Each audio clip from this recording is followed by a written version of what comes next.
Recevez un salut cordial. Bienvenue à la 20e conférence de la phase A de ce cours de connaissance de soi, intitulé « Le pays psychologique ». Dans cette conférence, nous apprendrons ce qu'est le pays psychologique. Nous verrons que les différents endroits de notre pays psychologique sont ceux où nous allons chaque fois qu'un de nos nombreux défauts psychologiques se manifeste et nous fait sortir de l'ici et maintenant. Et c'est aussi là que nous allons chaque fois que notre corps physique s'endort, et nous y allons pour rêver, et c'est là que nous allons chaque fois que notre corps physique meurt. Et ce sujet est très intéressant car en étudiant et en comprenant cela, nous comprendrons pourquoi il est si important de sortir de l'erreur de se croire de bonnes personnes. Nous allons apprendre l'importance de vivre le moment présent, l'instant présent, l'ici et maintenant, et nous verrons comment le faire. Et nous allons apprendre comment commencer à déplacer notre centre de gravité, qui se situe actuellement uniquement autour des choses de la personnalité, pour le déplacer vers les choses de la conscience, afin que nous puissions commencer ce merveilleux chemin de retour à la source. Alors, commençons par réfléchir à qu'est-ce que le pays psychologique? Incontestablement, tout comme le pays extérieur dans lequel nous vivons existe, donc aussi dans notre intimité, le pays psychologique existe, mais la plupart d'entre nous l'ignorent. Chacun de nous est un microcosme, c'est-à-dire un univers en miniature, car en chacun de nous se trouve un vaste monde intérieur dans lequel, comme nous l'avons étudié dans les leçons 5 et 6, se trouvent toutes les dimensions. Mais nous ne nous connaissons pas nous-mêmes, nous n'avons pas de contrôle ou de gestion de notre monde intérieur, mais c'est notre ego qui a enfermé notre essence, et donc, nous évoluons dans un petit espace de notre psychologie que nous pouvons appeler le pays psychologique. Tout comme il existe un pays extérieur dans lequel nous vivons et nous déplaçons, réglementé par des lois et peuplé d'habitants. De même, dans notre pays psychologique, il y a des lieux et des habitants. Mais, faute d'auto-observation, nous ne savons généralement pas où nous nous trouvons, dans notre pays psychologique, à un moment donné.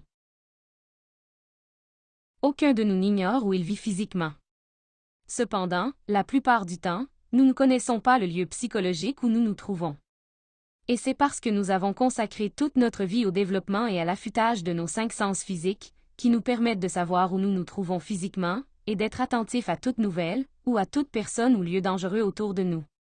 Mais comme nous ne nous sommes jamais consacrés au développement de ce sens interne, ou troisième œil, qu'est la capacité d'auto-observation, nous ignorons normalement quand, dans notre monde intérieur, et plus particulièrement dans notre pays psychologique, nous sommes entrés dans ces espaces sombres et dangereux, qui existent dans notre psychologie.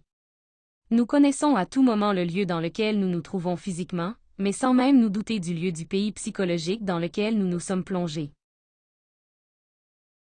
Nous pouvons constater que tout comme dans le pays extérieur dans lequel nous vivons, il existe des endroits très beaux et agréables. De même, dans notre pays psychologique, il y a de très beaux endroits. Comme ceux où nous allons psychologiquement quand nous sommes amoureux, où nous éprouvons des émotions si agréables et où nous imaginons de si belles scènes. Toutes ces scènes se déroulent dans notre pays psychologique. Mais tout comme dans un moment agréable, nous pouvons ressentir, penser et imaginer des choses belles et agréables. Dans les moments désagréables de peur, d'angoisse, d'inquiétude, de colère, etc., nous évoluons psychologiquement dans des endroits très laids et parfois très méchants. Parce que, tout comme dans le pays extérieur dans lequel nous vivons, il existe des endroits laids, où se produisent des choses perverses et horribles, il existe également des endroits dans notre pays psychologique. Mais il faut savoir que le monde intérieur n'est pas régi par le même nombre de lois que le monde physique. Le monde physique est régi par 48 lois ou limitations auxquelles nous sommes soumis, parmi lesquelles se trouvent les lois qui régissent le mouvement dans le temps et dans l'espace. Afin de nous déplacer d'un endroit à un autre dans le monde physique, nous devons parcourir une certaine distance, ce qui prend un certain temps. Dans le monde intérieur, où sont gérées les émotions et les pensées, ces limitations n'existent pas et nous pouvons passer d'un endroit à un autre de notre psychologie, à la vitesse de la pensée. Nous pouvons passer d'être tristes, et donc être dans des endroits gris et pluvieux dans notre psychologie, accompagnés de personnages assez sombres, à être en colère, et donc entrer dans des endroits très violents de notre psychologie, accompagnés de personnages colériques et irritables, à la vitesse à laquelle nous changeons de pensée. Et tout dépend du type de personne qui nous accompagne. Car tout comme dans le monde extérieur, il existe toutes sortes de gens, des gens cultivés, des gens honorables, des gens bons, ainsi que des gens malhonnêtes, des gens cruels et méchants. Ainsi, en nous, il y a une multiplicité de personnes qui se manifestent en nous d'instant en instant, nous faisant penser de telle ou telle manière, ressentir ceci ou cela, et faire ceci ou cela, selon la circonstance que nous vivons, ou l'état d'esprit que nous avons en ce moment. Au sein de notre pays psychologique, chacun a ses compagnons, ce sont toutes nos différentes manières d'être, tous les défauts psychologiques ou moi, qui composent notre ego. Et ceux-ci nous emmèneront là où ils doivent nous emmener, selon leurs caractéristiques psychologiques. Nous pouvons voir qu'à un moment donné nous nous comportons de manière gentille et amicale, là nous sommes probablement accompagnés par des moi amicaux et polis de notre psychologie. Mais si quelque chose, ou quelqu'un, nous met en colère, nous nous comportons de manière grossière. Émus et dirigés par des moi très différents. Ainsi, si quelqu'un nous émeut par la luxure, nous nous comportons de manière lubrique, si nous sommes mus par l'avidité, nous nous comportons de manière malhonnête, etc. Et ainsi, nous passerons d'un état psychologique à un autre, d'un endroit de notre pays psychologique à un autre, en fonction du défaut psychologique qui évolue en nous à ce moment-là. Il y a un vieux dicton qui dit « Dis-moi qui tu fréquentes, je te dirai qui tu es ». Et c'est parce que les compagnons que nous avons ont toujours tendance à définir les lieux que nous fréquentons.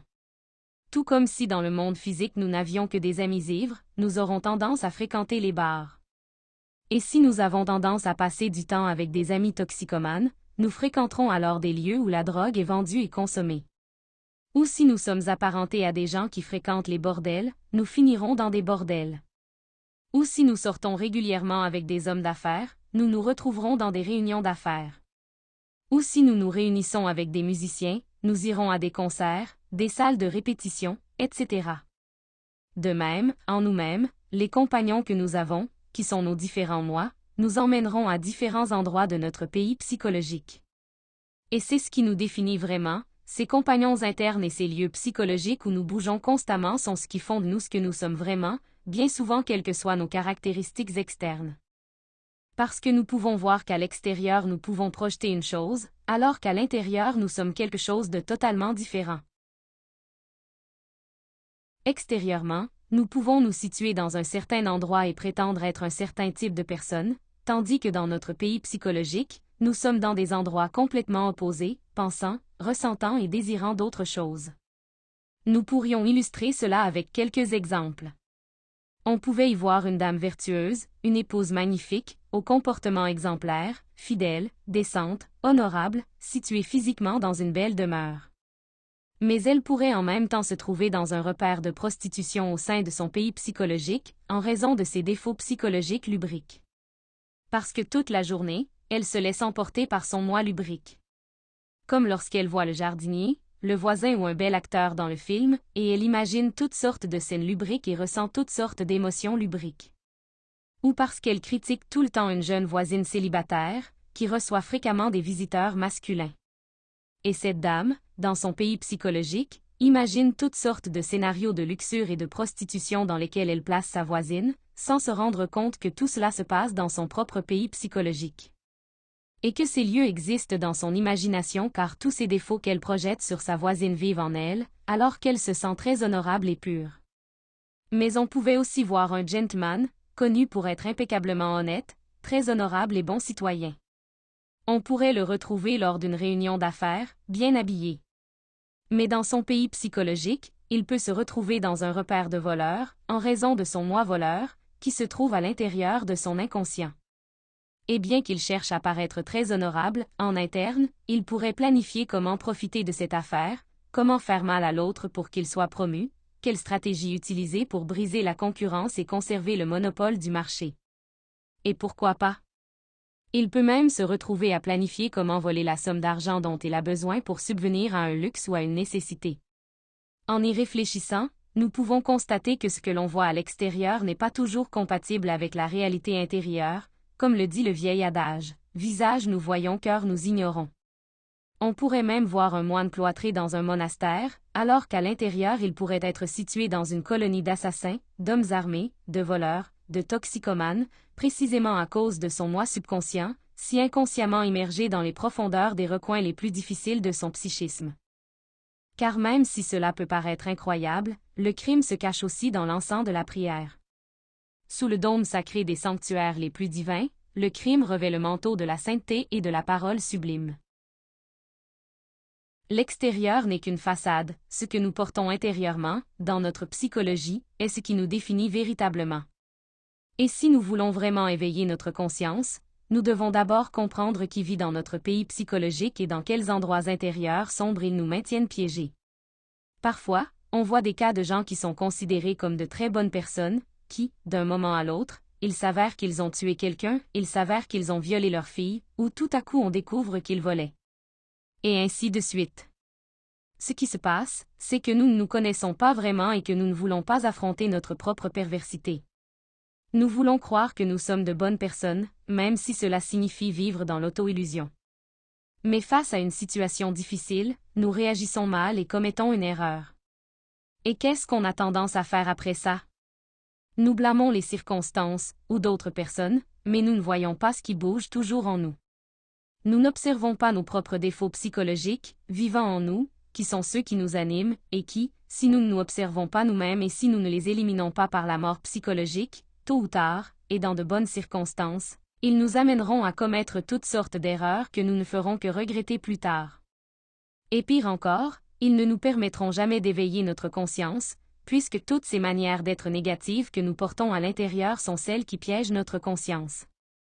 Nous devons comprendre que croire que nous sommes de bonnes personnes ne nous rendra pas conscients, et qu'essayer d'être de bonnes personnes ne nous rendra pas conscients. Cela ne fera que continuer à alimenter ce faux concept que nous avons créé de nous-mêmes, qui est précisément celui qui ne nous laisse pas nous réveiller, car il nous convainc que nous allons bien, que nous n'avons pas besoin de changer. Cela nous convainc que nous sommes des citoyens modèles, des gens exemplaires, parce que nous n'avons tué personne, nous ne volons pas, nous ne prenons pas de drogue, nous ne faisons de mal à personne, et cela signifie que nous sommes de très bonnes personnes. Alors, nous pensons que cette chose de se connaître soi-même et celle d'éliminer les défauts psychologiques est parfaite pour les autres, mais que nous sommes bien tels que nous sommes. Mais nous ne réalisons pas que tous les gens dans ce monde ne sont que des miroirs où se reflète notre méchanceté intérieure. Le même défaut que vous signalez et jugez chez les autres existe en vous, et c'est pourquoi vous les signalez et les jugez, parce que vous n'y comprenez rien.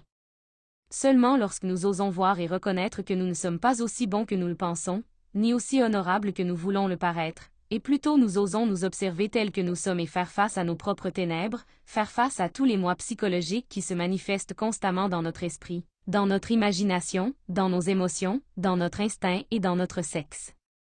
Et nous avons décidé de nous juger sans pitié et d'arrêter de chercher des coupables externes pour nos réactions et nos mauvaises façons de penser, de ressentir et d'agir. Alors, nous pouvons réellement entamer une révolution intérieure qui nous amène à un changement radical.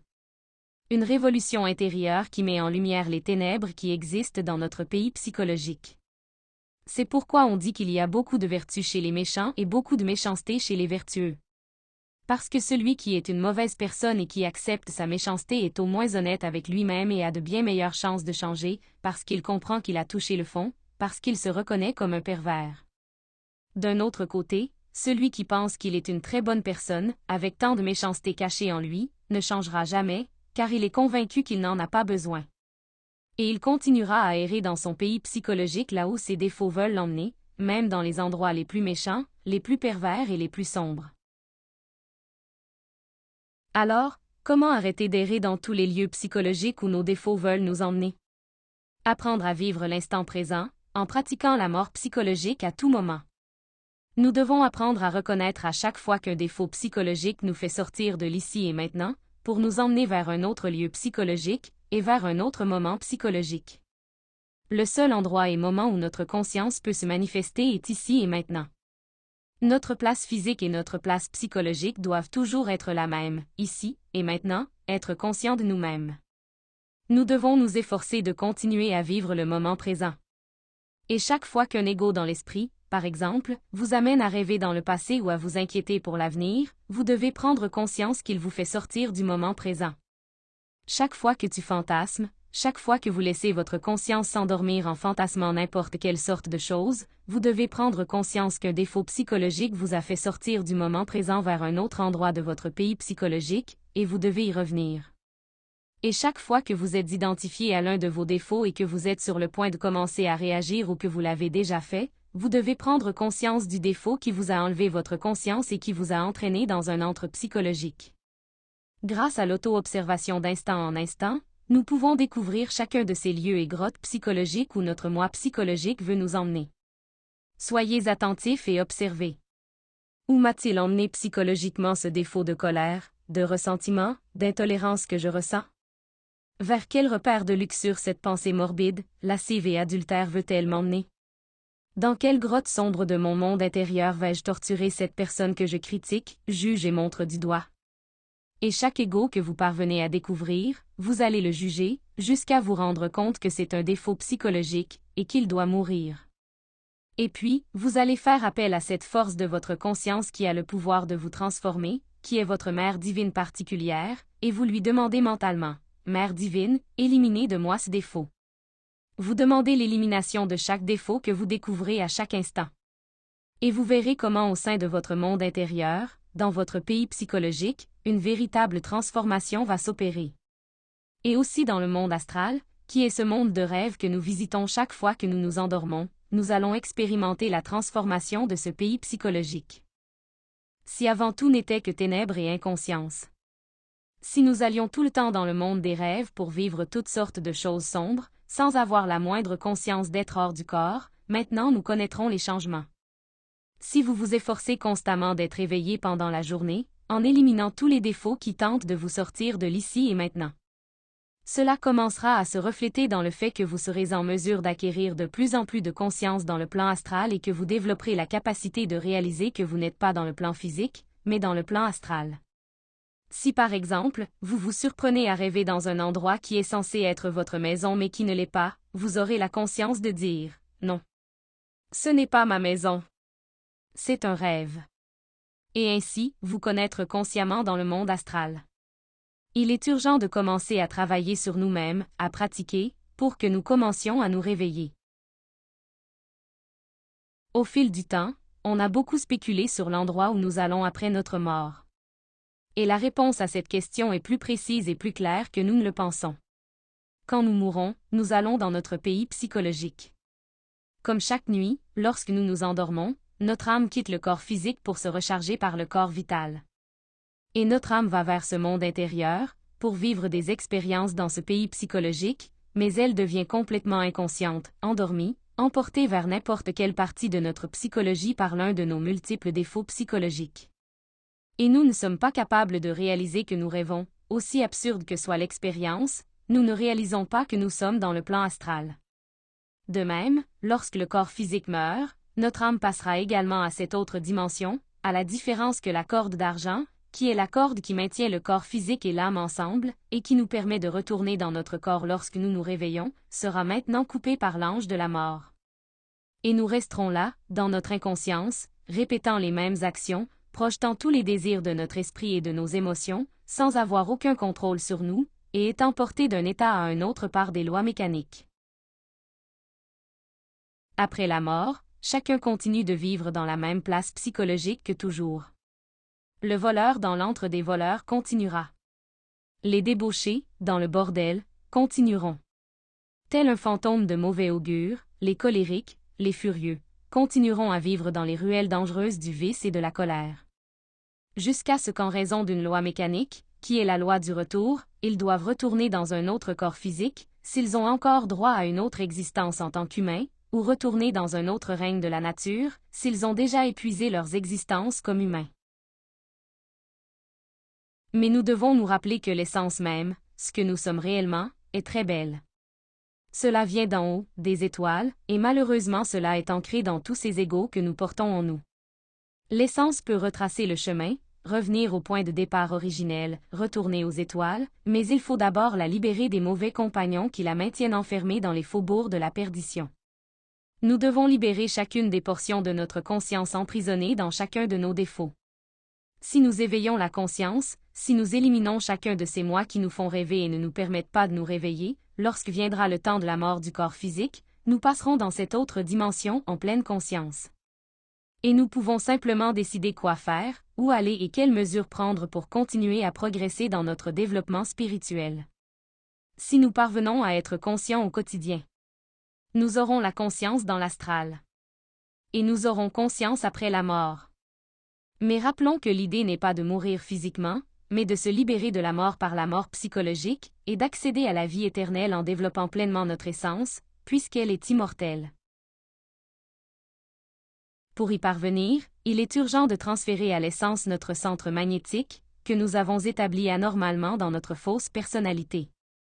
Car avec le centre magnétique établi dans notre personnalité illusoire, nous continuerons à vivre dans les repères psychologiques les plus abominables, même si dans la vie de tous les jours nous sommes de magnifiques citoyens.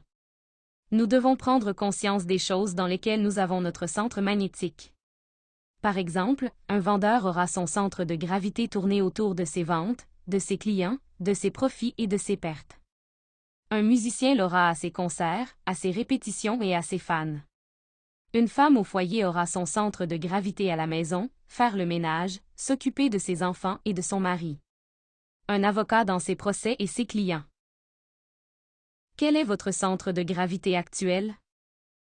À quoi consacrez-vous la plupart de votre temps et de votre énergie? Réfléchissez sur l'importance et la nécessité de commencer à transférer le centre de gravité de la personnalité vers l'essence, en retirant du temps et de l'énergie des choses de la personnalité et en les dédiant aux pratiques qui vous mèneront à l'éveil et au développement de votre conscience.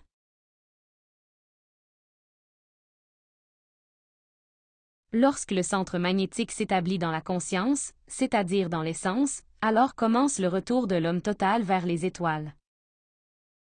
Eh bien, c'était la conférence d'aujourd'hui. N'oubliez pas de laisser toutes vos questions et nous nous ferons un plaisir de les résoudre. Je vous invite à la prochaine conférence dans laquelle nous parlerons de comment développer le pouvoir de concentration et comment être détendu en permanence. Une conférence très importante. Ne le manquez pas. Jusqu'à la prochaine fois.